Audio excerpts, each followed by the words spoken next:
So when you have this question of what do I do next, it will focus your action a lot if you consistently ask that. So the first step is actually to know where the heck you are. So you have to kind of debrief. And there's a couple questions I use for debriefing where we are and where a client is and even a physical space. Like in our offices or the garage over the weekend. I just did this in our garage. The debriefing questions you want to look at, number one, are what's working, what's not working, and what zones of activity are needed. Okay? So 3 questions to debrief where you are. What's working, what's not working, and the zones that are needed. And try to keep these objective so that you're not pulling out, a big stick to beat yourself with, but to go, hey, doesn't work that the printer's over there.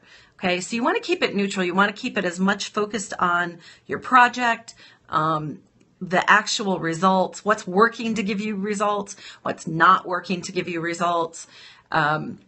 And keep your emotions in check about it. None of this is ever a statement of your worth as a person, okay? It's really important to know that. If you have a messy closet, you just have a messy closet. That's it, okay? Same thing with business results. So, number one, debrief where you are now objectively, okay? The second thing in the process that you want to do is you want to reassess or establish what you actually want to create from this point. So I like to keep that in terms of what I call ways of being or emotions that you want to create. So the way of being would be that you want to have peace around, your business's finances, or you want to have peace around an operations issue, or you want to have momentum and excitement around sales. So that way, if you put it in that term, you can actually create that emotion, okay, and create the excitement that you're looking for.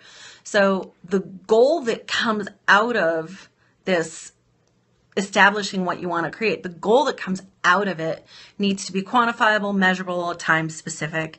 You may have heard it talked about as a SMART goal. Yes, that's true, but I believe the biggest ones also have to have an emotional fuel to them, which is this, well, what is the experience you want to create? The emotion you want to create? I'm going to just use our garage as an example. I have some fitness goals, and we have a home gym that's pretty dang awesome. But in the corner by the entrance from the laundry room, there was just this storage that has just gotten out of control. It was crazy. So we did this exact process literally yesterday morning on the garage space because I wanted to know, what do I do next in my health? What do I do next from where I am right now to escalate my results, right? To increase them. So it came to me that had really been bothering me. And so, we really had to sit and take a look. We took everything out of the space. We're reorganizing, new storage is coming in, all kinds of things. And there's peace, clarity, and excitement to be in that space now. Okay. So that's just a physical example of this. What do I do next is always the biggest question you can ask because it will put you in immediate action. Okay. Rather than theoretical action. So after you establish what you want to create, then you want to get support. It could be reading. It could be audios. I'm a big fan of looking at pictures of the thing that I want to do or want to achieve. I'm a really big fan of that. I also am a big fan of getting education and of hiring support.